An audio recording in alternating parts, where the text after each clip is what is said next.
As the Money Burns is an original podcast by Nikki Woodard. Based on historical research, this is a deep exploration into what happened to a set of actual heirs and heiresses to some of America's most famous fortunes when the Great Depression hits. Each episode has 3 primary sections. Section 1 is an heir to story. Section 2 goes deeper into the historical facts. Section 3 focuses on contemporary, emotional, and personal connections. Story recap. Plenty of troubles surmount as the Great Depression continues, but heiress Doris Duke seems to be rising in popularity. Now back to As the Money Burns, a special touch.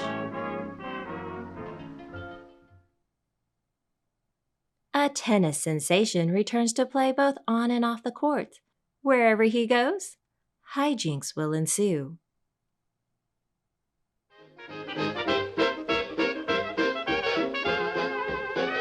Section 1, Story.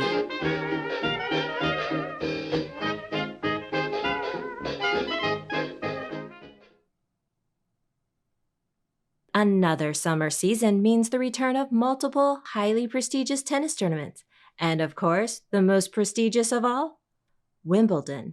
Returning champions, tennis sensation and movie star handsome Frank Shields returns with his fellow Americans Sidney Wood and Ellsworth Vines for the London tournament before resuming the Davis Cup circuit in France.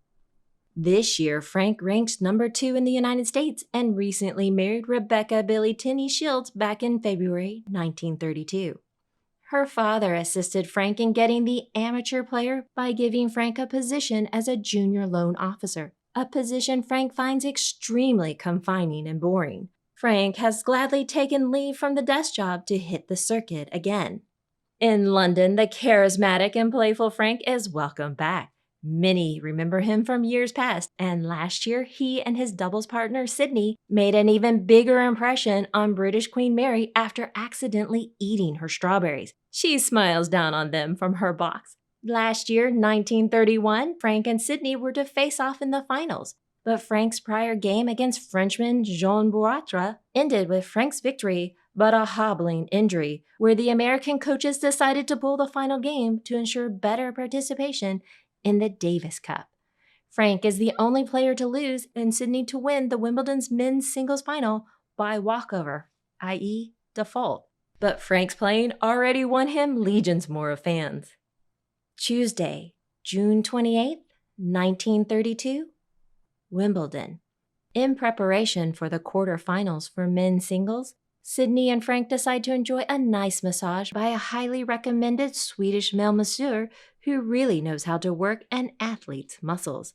Sensing a little extra amorous touch by the masseur, Frank whispers his lack of similar inclination, but that the next client waiting behind the curtain would appreciate the service with a special touch. As Frank heads off for his next match, Sydney yells from the table at Frank. Frank plays heavy against British number 1 favorite, Bunny Austin. The flustered Sydney makes it in time to see Bunny defeat Frank. Then Sydney faces off against Japanese Jiro Sato and loses. But not all is lost for the American team. In the Wimbledon finals, on Saturday, July 2nd, 1932, Ellsworth Vines defeats Bunny for the championship. Present, King George V and Queen Mary watch the highly anticipated Vines-Austin match, then leave the games early to attend the funeral of King Manuel of Portugal.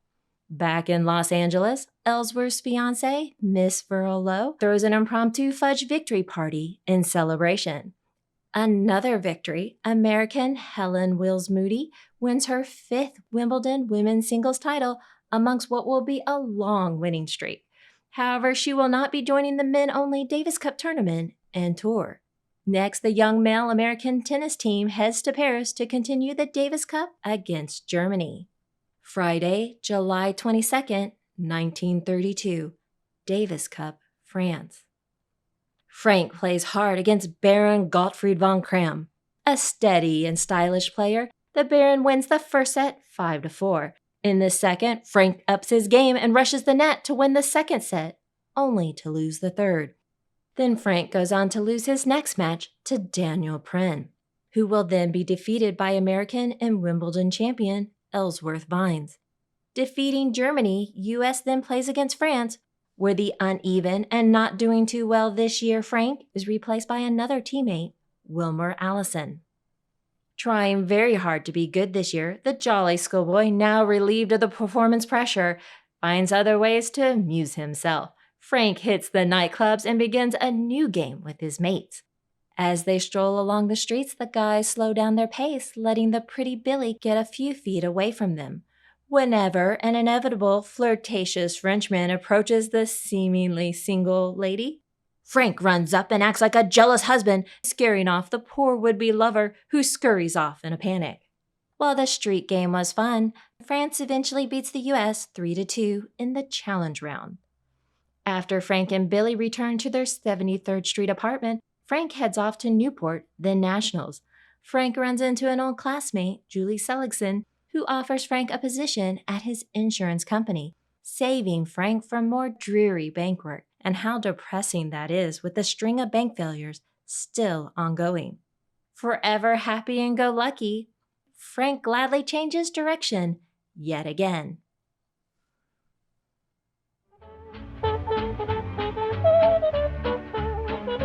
Section 2, History and Historiography.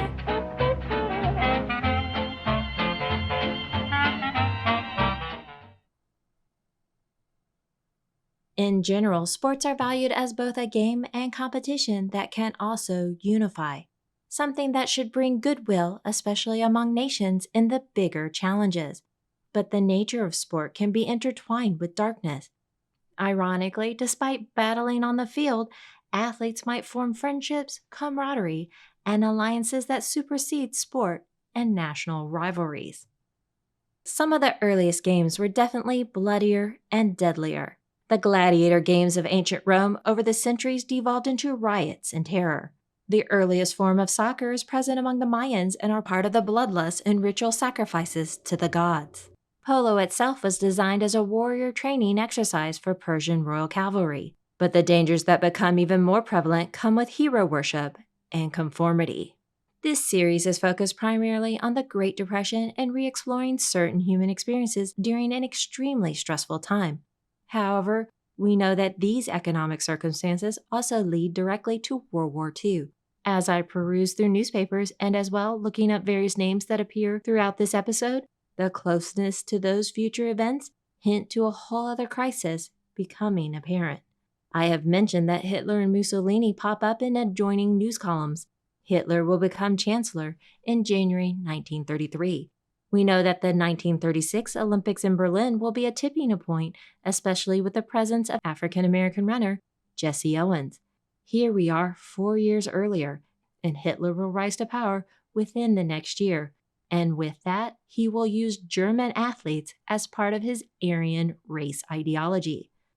But let's explore a few other athletes first from this time period.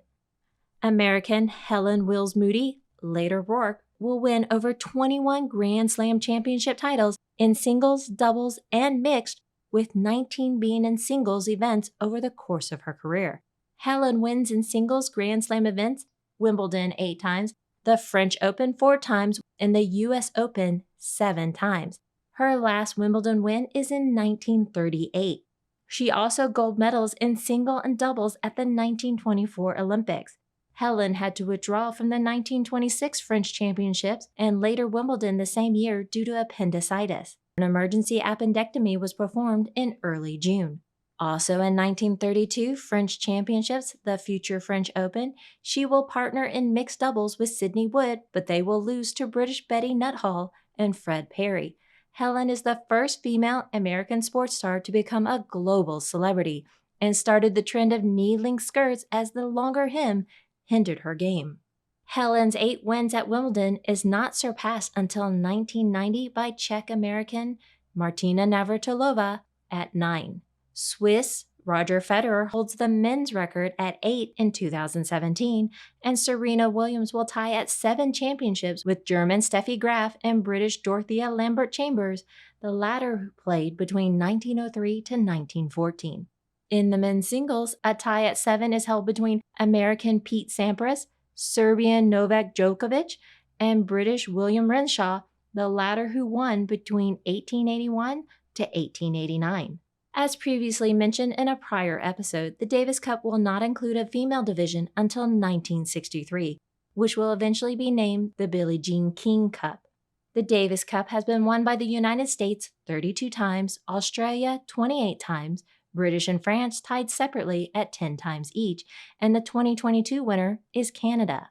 The 2023 results are still in play as of this recording.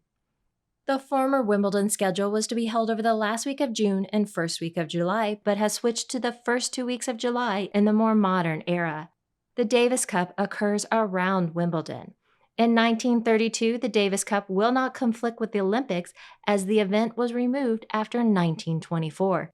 Tennis had been included in the inaugural 1896 Summer Olympics and continued until 1924 after disputes emerged over the definition of amateur status.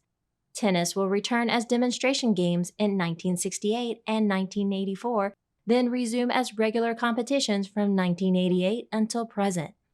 As mentioned, this 1932 summer has plenty of competitions, but the one major event our regular elites don't seem to be attending is the Olympics in Los Angeles from July 30th to August 14th, 1932. Due to circumstances from the Great Depression, several nations did not compete. Here are some notable historical facts related to this particular Olympics. Overall, 37 nations attended. Only 3 nations competed in field hockey, the US, India, and Japan. It is the first time the Olympics Village will be constructed to house athletes. The Olympic mascot, a terrier dog named Smokey, is featured for the first time. In Los Angeles, 10th Street is renamed Olympic Boulevard. Japanese World War II officer Baron Takeichi Nishi won the gold in the equestrian event with his horse Uranus, the only time Japan would win this category. Baron Nishi will fight at Iwo Jima. 1932 is the second Olympics to feature female competitions. In 1928, women's team gymnastics debuted, but in 1932 there is no event held, so female gymnasts only participate in exhibition games and not true competition. Other female events made their debut in 1932, 80-meter hurdles, javelin throw, and high jump. Women were only allowed to compete in 3 events, while the men had no such restrictions. American Babe Didrikson won gold in hurdles and javelin and silver in the high jump. Poland's Stanislawa Walasiewicz wins the gold in women's 100-meter and will win silver in 1936. After her death in 1980, it is determined that she is intersex and would have been disqualified back then from competition. Overall, there are 117 events across 20 disciplines, including track, cycling, wrestling, equestrian, swimming, and aquatics like water polo. Meanwhile, our tennis stars remain in Europe for Wimbledon and Davis Cup, while our other heirs and heiresses are running about absorbed by their own various activities. Babyface richest boy Huntington Hartford plays tennis on the East Coast for the upcoming tournaments, while John Jacob Astor VI, aka Jakey, has skipped the Olympics to be in Hawaii before heading to Asia.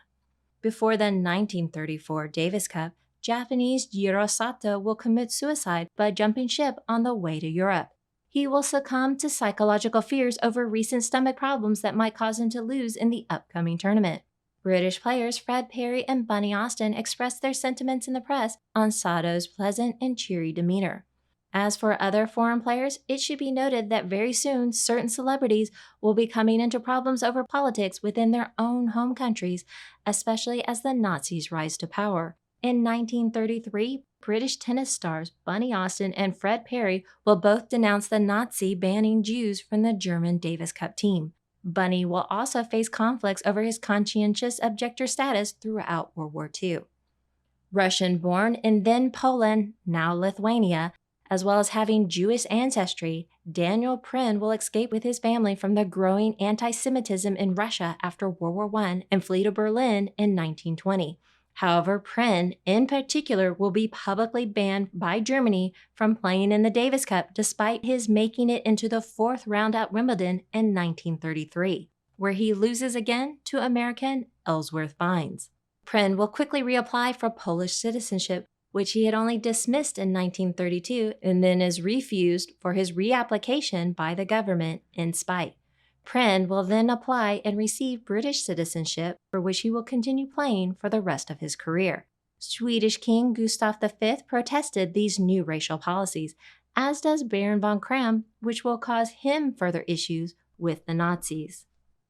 Baron Gottfried von Cramm is previously a hardly noticed tennis star, now starting his own rise to tennis fame. At age 10, the Baron loses the top joint of his right index finger after a horse took a bite larger than the offered sugar cube.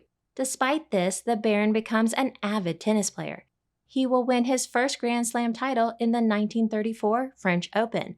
Von Cramm will lose Wimbledon 3 times, first and second, during the last 2 of British Fred Perry's 3-time winning streak from 1933 to 1935, and the Baron's third loss will be to American Don Budge in 1937. In 1935, von Cramm gets further accolades for his good sportsmanship when he refuses to take a match point despite no one witnessing the error in the call, and thereby causing Germany to lose. Soon enough, the Baron will be considered by the Nazi regime one of the symbols of Aryan ideal and supremacy, blue-eyed, blonde, and athletic, an image the Baron himself resists along with his protest for Pren will make him a target. Not so great, especially when hiding a dark secret for which the Nazis will imprison him, homosexuality, and made far worse after admitting to a years earlier relationship with a Jewish actor and singer. Nonetheless, the Baron will have 2 marriages with women. The Baron's international tennis friends will also protest his treatment. In 1977, von Cramm will be inducted into the Tennis Hall of Fame in Newport, an organization founded in 1954 by James Henry Van Alen and with involvement of his brother, William Sam Van Alen. Frank Shields himself is inducted in 1964, and Frank's future and by then former great-grandson-in-law, Andre Agassi, in 2011. Agassi also won Wimbledon in 1992. Many of the others mentioned in this episode will be inducted as well, but I don't want things to get too convoluted by naming them all. Beyond the tennis encounters covered in this episode, Baron Gottfried von Cramm deserves to be mentioned and slightly highlighted in our story. Why? Well, I'll let those previously unaware of our regular characters' histories in a not-so-secret. The Baron is a future husband to one of our recurring heiresses, though far beyond the scope of our story's timeline. For the moment, I shall not tell which one, as it might dampen the delicious craziness that is about to unfold over the next few months. The whirl of marriage, divorce, marriage, as partners change and collide in the dance of life, love, and extreme wealth. Game, set, match. Until it begins again. Ah, yes, the games over hearts and fortunes never ends.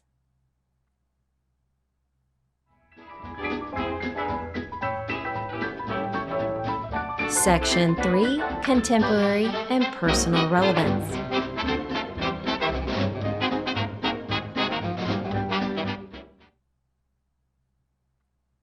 The thrill and victory of a win, the agony of defeat, and yet, how much confusion can there be? Well, whenever designations change, so do the matrix used to determine who's who and when. Our current era's debate over gender in sports will surely be a mess for the ages when going for clarification. But let's focus on what seems to be a little more straightforward. For Wimbledon, there is the amateur era from 1877 to 1967 and the modern open era, which began in 1968 to present. Wimbledon did not occur from 1915 to 1918 during World War I, from 1940 to 1945 during World War II, and in 2020 due to the COVID-19 pandemic. This year, 2023, has had some noticeable wins that might need some clarification. In his debut at Wimbledon, American Chris Eubanks is the 3rd African-American or Black American player to make it to the quarterfinals since the Open era began in 1968. The last African-American player or Black American player was 27 years before him. In 2023, defeat of former champion Serbian Novak Djokovic makes Spanish Carlos Alcaraz at age 20 the 3rd youngest male winner in the Open era. Reminder, Sidney Wood is the youngest male competitor at age 15 at Wimbledon in 1927, and possibly third youngest winner of all time, winning at 19 years and 245 days in 1931, when he won uncontested against Frank Shields. In trying to sort that out, it gets messy for sure. However, what is clear, the youngest ever in men's singles is German Boris Becker, who won at 17 years, 7 months, or 228 days in 1985, and female British Lottie Dod at 15 years, 9 months, or 285 days in 1887. Lottie will win 5 Wimbledon championships. The previous youngest male singles winner was Wilfred Baddeley in 1891 at 19 years, 175 days. Swiss Martina Hingis is the youngest ever at 13 when she won the Wimbledon Junior Division in 1994. Martina is also the youngest Wimbledon female doubles at 15 years and 282 days in 1996, a 3 days difference from Lottie, but in a different category. And Martina will win the women's singles at 17 in 1997. She is also the youngest winner ever to win a Grand Slam title at age 12 in the French Open Junior Division in 1993. Serena Williams won Wimbledon mixed doubles at age 16 in 1998. British Fred Perry wins 3 consecutive Wimbledons, with the last in 1936, and the next British win will be Andy Murray in 2013. Britain holds the record for Wimbledon's men's singles at 37, but the majority of 35 wins during the amateur era, with only 2 during the Open era, the last being in 2016. America holds the second record number of overall wins at 33. For women's singles, America holds a far lead at 57 wins, then Britain a distant second at 36. And as with all big events, royal spotting trends continue with photos of Catherine, the Princess of Wales and Duchess of Cambridge, enjoying the events with her husband, Prince William, and their children, Prince George and Princess Charlotte, who makes her own debut at the tournament this year. Every year, at least one royal will get a spotlight photo for the event, and Catherine's green dress seems to be this year's hit. Oh, how important are the rules of fair competition and good sportsmanship in the realm of sports. Unfortunately, such notions and clear-cut rules rarely appear in the realm of love and wealth. Our heirs and heiresses could use such clear delineations for the games of love and wealth ahead of them. I would also like to point out my ongoing collaboration with British music company Past Perfect Vintage Music. Their wonderfully digitally remastered collection enhances every episode, and rumor has it there's more developments to come. Check out their website at www.pastperfect.com. If you enjoy As the Money Burns, then please share, like, and subscribe.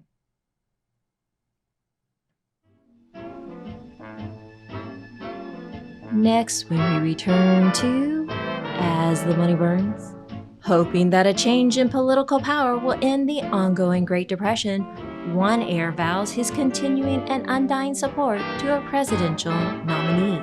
Until then, As the Money Burns is an original podcast written, produced, and voiced by Nikki Woodard based on historical research. Archival music has been provided by Past Perfect Vintage Music.